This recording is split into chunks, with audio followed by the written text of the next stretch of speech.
Hello, this is an exciting game played on Foxxy where black won by resignation after killing lots of stones on the right side.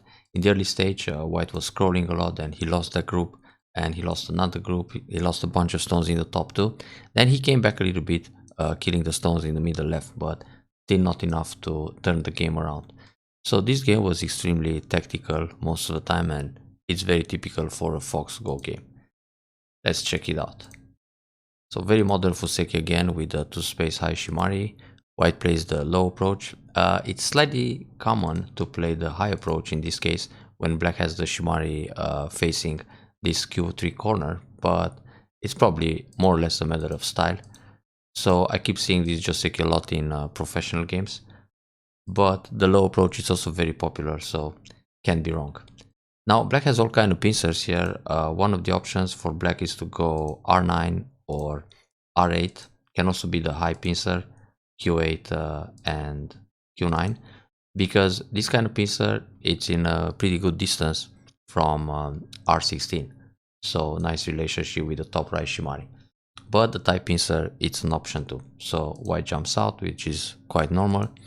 Black plays on the 4th line, getting ahead, push, and here white was supposed to push several times like this to make a stronger wall and then counter pincer, so the extension can be further away from the wall when he pushes a few more times. It's true black gets a nice territory on the 4th line, but white is also fine with the potential on the right side. So white approach the top side right away, which is also normal. It's a big point, but these 3 stones, they are quite thin, so black can play a kick at R4 or a 1-space jump O7 or simply extend on the right side at Q10. So these 3 white stones, they are going to become a target right away. Now luckily black played the kick, and usually on this kick white should just stand up, but this kind of kick at N17, the Kosumitsuke, it's not necessarily a very good move for black locally. If black really wants to keep the corner safe, simply double up O17 or play O18. This will secure the corner against an invasion or an attach at Q16 or so, and in the same time is not going to help M17 get any stronger. So later on it's very easy for black to counter pincer like this or like this. But playing the kick already helps white a little bit, so once you play this move, white will go up. Also, black can consider a cap move or a pincer, or ignore completely and go for the top left approach, or start attacking these bottom stones. The idea is that you don't really have to react to M17 locally all the time. I mean, it's okay to consider some tenuki in that case, because obviously what white wants to do is to attach Q16 next, or to play P17, Q17. So these are the follow-up moves from M17, but none of these moves are going to hurt black too much. I mean, if something like this happens, black gets a wall, and with the jump on the lower side, it's quite nice to set up this kind of move. So playing the kick, it's a little bit questionable, and white was impatient here. Hasty should simply go up, because after going out, it's easy to invade the top at P17. So black doesn't feel like playing another move. I mean, if you just play another move to defend the top right corner, there are too many moves in that local area, so it becomes over concentrated.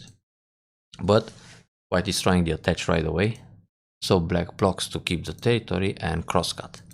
Now here, this P17 feels a little bit Korigatachi too, so let's see.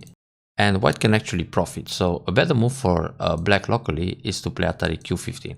If white comes out, you just Atari under, white needs to extend, and of course the ladder doesn't work because it will come all the way to C3, but it's good enough to connect. When white extends again, you can capture the top stone by playing R18 or S17, or you don't even have to bother and extend on the right side.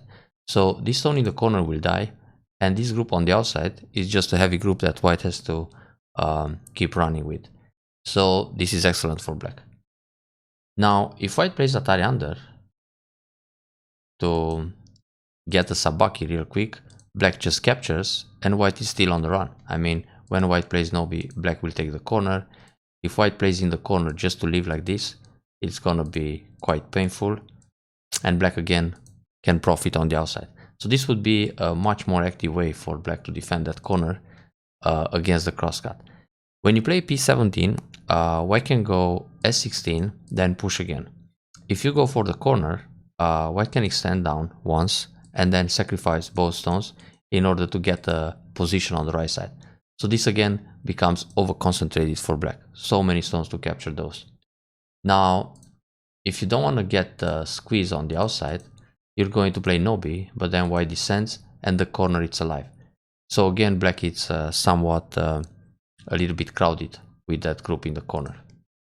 Yeah, white also has this option to play Atari and then connect. White can also play the hanging connection, but if this happens, black can approach here first, and the shape is not so great for white, so the solid connection is slightly better. Black should take the stone, and now white extends. And all of a sudden, white has a pretty good position on the right side, and q7 is no longer threatening so much. So yeah, black turns. Yeah, this turn creates a cutting point, but the cutting point cannot be used because if you cut right now, white will set up the ladder. But okay, it creates the RG, so black has to go back, and white needs to protect against this peep or pincer like it happened in the game. But yeah, there is still RG on the right side. Anyway, it's slightly better to play s17 here, so when white extends for a base, either r11 or q11, later in the game, black can invade here, threatening to connect under or to stretch along the side. So turn, but anyway, the difference is quite sensitive between the turn and the capture at s17 and pincer. And now with this move, black is preparing the cut at r14, but normally black can come inside at r13 anyway. So when white connects, you can go down. If white separates, you jump out and try to catch those stones. There's plenty of RG without thinking about the cut. But if you cut right away, obviously white will set up the ladder. So very good idea to go for the ladder breaker first. Now normally white defends the corner d6 or d5 or maybe c5, c6. So when this happens, yeah, black can cut right away, or black can extend back to the bottom side and set up a moyo here. But yeah, the plan is to cut. Therefore, white plays some kind of fighting spirit counter attack move, this pincer. And oh, the cap, quite surprising. Normally black doesn't have to play a cap move because if white was supposed to defend the left side at d6 or d5, black can continue on the left side, either d4, then a one space jump and this kind of sabaki, and now counter pincer on the bottom. Or play d5 to put pressure on the corner. And of course, if white extends here, you continue very severe against the Sansan. And if white defends the corner, he's already pushed down to the second line, and black can counter pincer here. So the idea is to press his Sansan first, but this cap is still looking at the cutting point, so it's the ladder breaker idea. Yeah, finally the cut came. Here white should consider sacrifice. Atari, go out, connect, black will extend again to make sure black will capture those stones and then fix the problem on the bottom. But white got ambitions, and this is where his problems started in the game. He crawls a lot on the second line, that's so terrible. And now he's actually dying. So here white has the option to play, black has the clamp move. And if white pushes like this and cuts, black will go Atari, throw in, Atari again, oops. Put myself in a suicidal position, Atari, connect because of a misclick, and then Hane. So there are 3 liberties against 2. White can play here, Atari, Atari again, capture everything, and it's a disaster. This is a position where white can already resign the game. So that clamp, it's a Tesuji to consider, but yeah, it's good enough to play this move too, because the other stones in the center are in trouble. So even if white escapes, he's not going to build much all those stones on the second line, making 1 point each on the first line. Terrible. And now those other stones are in trouble. They seem to be surrounded and killed. So here, yeah, no B is good. Let's see what Hane does. So Atari, then Atari again, then turn, then cover and surround. So the group will be surrounded and killed. It's only one eye. Now black Nobi, Hane, very good. And here black can also play P10. Actually, pretty much all the moves will capture. Hanging connection is fine. White can go Atari, but then white needs to come back. And black will cover or play a one space jump. It's similar to the position in the game. So this group seems to be surrounded and killed. Very good. Push and go up. Here actually it works to cover. It's not a problem if white plays Atari like this or the other Atari and push again. Black can expand the liberties, and then when white plays here, black will just push through, separate like this, and now it's 1, 2, 3, so you can play a throw-in, then Atari from here, and Atari from the outside. So you still kill all the group faster. Well, kind of similar to what happened in the game. If white connects the bottom, then you just push out. But luckily, once you play a throw-in and Atari like this, the white group will die. So playing like this, it's pretty much the same. White will push, then there are several cutting points, but white is still not fast enough. So Atari from behind. It's interesting to play this Atari first, and then just Atari from below, because it keeps white very busy. Once white is in Atari, he doesn't have time to counter with this kind of Atari, for example, because the group will be captured. So playing the throw-in takes away the liberties faster. Atari again, and now there are only 2. And now Atari, and it's done. Playing like this, when white connects, he's got 3 liberties. And here, black needs to extend. But white cuts first, black goes out, white squeeze. Anyway, the group died. And now black played another move. This move is actually not necessary. White has only 2 liberties. So let's say black plays away. White tries Atari here, black comes out, white will Atari from behind, in which case black can capture or turn. It's the same thing, because black still has 3 liberties. Now when black goes out, white plays here, now there are only 2 liberties, you stretch, white blocks, now 3 against 2. So again, Sente to play another big point. And only when white takes away this liberty, you play inside and you kill everything. So that group was actually dead in Sente. I mean, well, for white is dead in Gote. Black is Sente now and can push here. It's terrible to die in Gote. It's already the second time when white could resign this game to save some face. Here it's usually good to play Kosumitsuke. White goes down, then you play away, nothing happens in the corner. This move, it's not necessarily Sente, but actually, yeah, white is in trouble. White should block. Yeah, he's still not alive.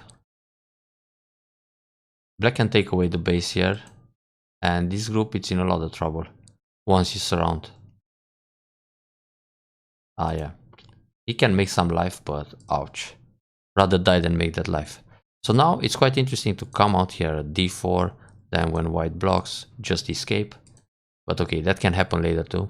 Right now for white, it's good to play d5 and try to swallow this f4 on a large scale.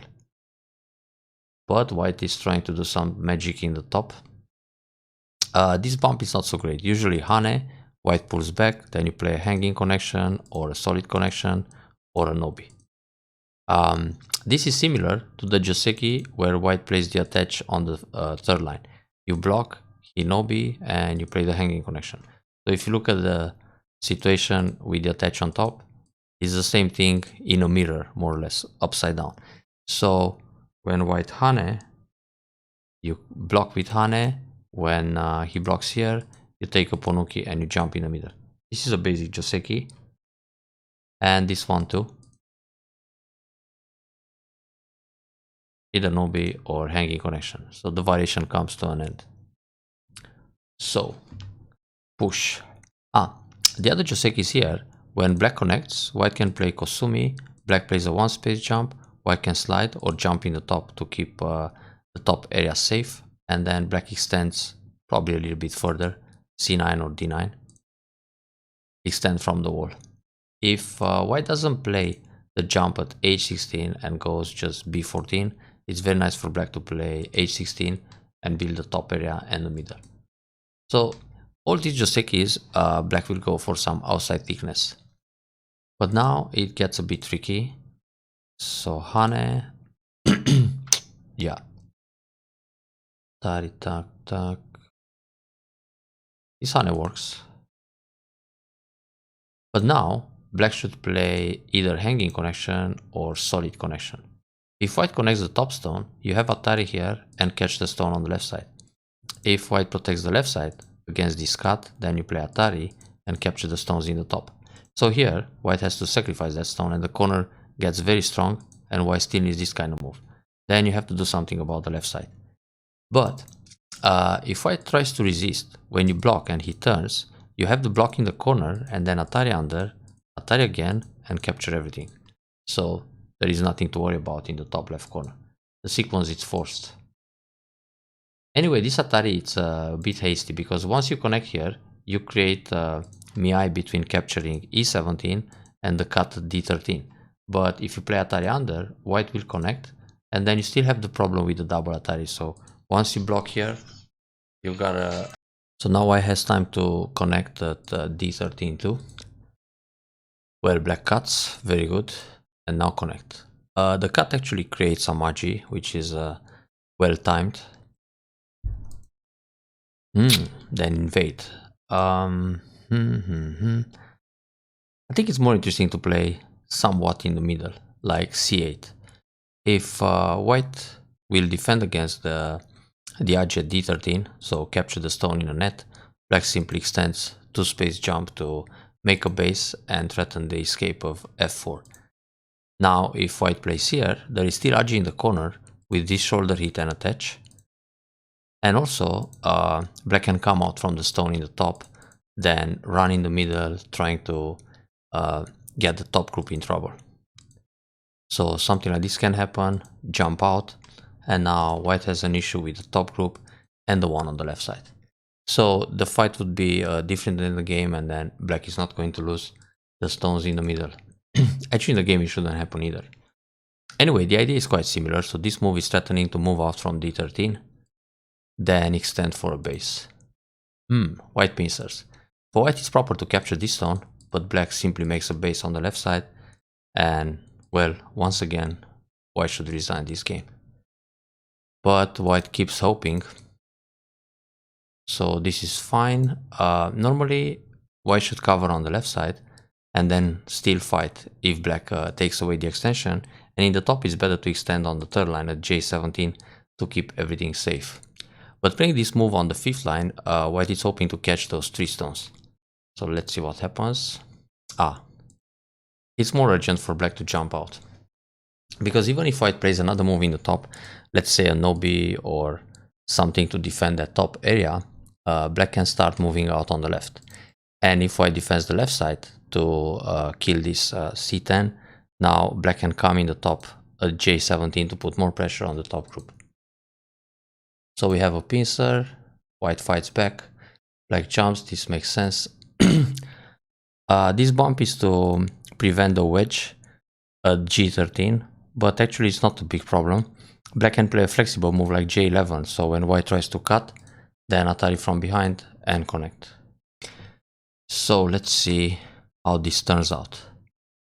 Bump, Tsuke, and now we proceed with endgame. Interesting. White should just block here at K3, black pulls back, and then worry about the top side. So Nobi, black has the option to play Hane also. And now, this group on the right side is in big trouble. So if white plays moves in the center, for example, black can push one time, then take away the eye, and white can only make one eye on the side. In fact, we will see that those stones will die at some point in the game. Very good slide. Also good to capture here and leave inside the Moyo. That was a really successful variation for black. It's good to push through and cut. This shows more fighting spirit. And if white goes up, then you just Hane and try to grab the corner in the way of leaving bigger on the bottom side. Anyway, black is alive, so that's comfortable. Cut can be a problem here. Okay, some squeeze play, it's coming up. There's a better shape, just O2. Anyway, if black takes center, the cut at c4 will be a problem. Oh, sorry, the clamp at b5. Yeah, and that's coming actually. Not necessary to save these 3 stones. Better push here, then peep, surround. If white captures 3 stones, you can always take 1 back. It's not such a big catch. Okay. Oh, so that's how white got those stones back. Difficult. So Atari, go out, extend, turn, and save the stones. If white plays here, black can push, then Atari, and connect. White has only 3 liberties, so black is fine. Remember this combination, Atari, then just extend. Now this creates MI between a net here or a push and surround the other stones. So that would be a way to escape with those guys. Now it's a trade. I mean, this Atari can be played. It's good you capture the top, but still unnecessary to lose those stones in the middle. This move is also not important because anyway, white is lying on 2 liberties, so there's nothing to do there. Just capture everything on the right side.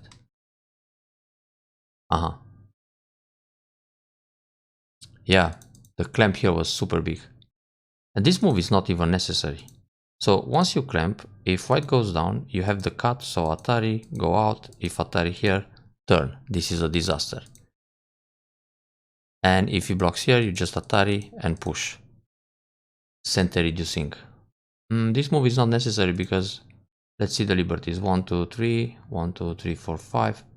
Yeah, so let's say black plays here, white tries some magic in the corner, then push, then this, then throw in, block, connect, Atari, connect. There are only 2 liberties against 3, so black already won the semi. Therefore, yeah, white connected. This crosscut was good. Break some points here. But ouch, gotta come back, yeah. Nice to play that Atari and connect. Go inside the middle. Oh, even save those stones. Nice. But not quite yet. Puck. You gotta play the Nobi. And white will push, block also, then connect. Because like this, white has to play inside many times to capture those stones. Yeah, here the throw-in will work. Ouch, expensive. Yeah, because when black connects, white will Atari. So when throw-in, black should connect here, white will capture this stone, and you just play away. You have 1, 2, 3, 4, all these Ataris are not working. The cut here is still something. That was a big minus in the center after all, but still not enough to help white recover. Here it's better to play Hane and hanging connection. Then you have the Hane at A12, quite annoying. Like this, white will block, and then he's got the Hane in center on the first line. Oh, this ko can be super expensive. Yeah, everything dies on the right side now. Excellent maneuver here for black. That move is not necessary. Right now, it's good to capture the stones on the right, because everything is dead on the right side and no more ko. So, capture. Yeah, instead of playing the ko, Atari under, white connects, and black connects either like this or like this to prevent the ko at t6. We will see that happening shortly after. So we have the ko going on for a while.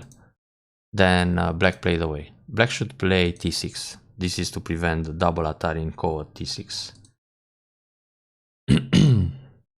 So white will do that.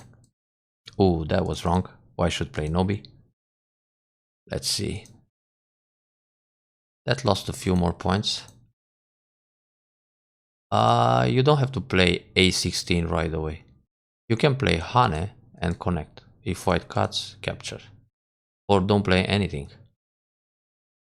So we have this ko, but black can go Atari here, white captures, white connects, black blocks. All good. but it's okay to take the call one time. Alright, defend, then connect, and capture. Yeah, and now capture again. And here, black doesn't have to take at p1, just connect. Because even if white goes down at p1, black has the option to play Atari o1 or q1. And these stones in the corner will die anyway. When white plays here, you just hit the vital point. And that's it. If white tries any other moves, it's nothing. Those 3 stones are dying. So black has ice, but white doesn't. So you can kill everything. This was too submissive. Connect t7, t6 and kill all. Anyway, quite an impressive game. Black was winning all the time. Even with those few unforced errors, this move is not a code red, the descent in the top, because white has only 1 liberty, so when white turns in the corner, black doesn't have to react. Black can play away, whatever, let's say this and connect, threatens a snapback and push, but there's nothing to worry about. I mean, after Hane, you can play something else. When he goes Atari, you capture. When he connects under, you play a throw in, then you push, and it's still only 1 eye in the corner. So that was a fake code red. He went down, black answered, then he took back the call. It's good to capture this stone. If he connects, you jump and you save the stones on the left side. But yeah, no problem anyway. Better connect here. When he Hane, you block and that's it. Pawn in line anyway. Oh, this is a move. Yeah, it was Atari coming. Okay. Well done. Spectacular win from start to finish, but at least a bunch of stones in the middle were not supposed to die. Enjoy the review.